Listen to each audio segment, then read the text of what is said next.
Now to the district where a man is dead this noon after getting trapped under a vehicle. Our John Gonzalez has the story. A relative of the man tells us that he was a mechanic, 51-year-old man who loved to tinker with cars, loved to work on his vehicles, and she said, quote, he died doing what he loved, working on his car. Take a look. This is where this happened, right in the man's driveway here on Kansas Avenue. You see the Lincoln there with the tire missing. That's where this man was pinned. Police saying that the jack that he was using to lift the vehicle failed on him, and he was pinned underneath the car.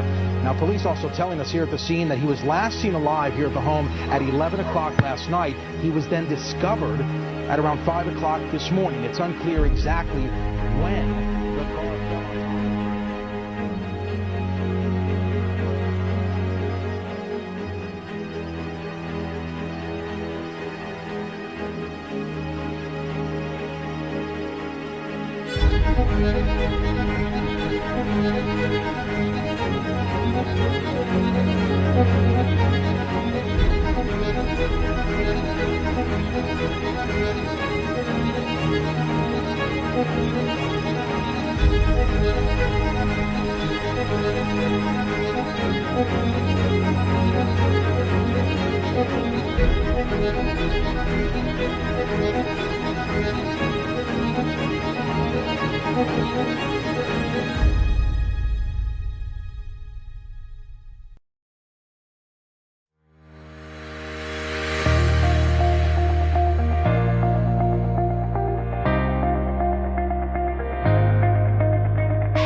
Jacking failures generally happen when people don't have the time or energy to use an axle stand, and in that situation their safety is completely dependent on a 10-cent ceiling ring.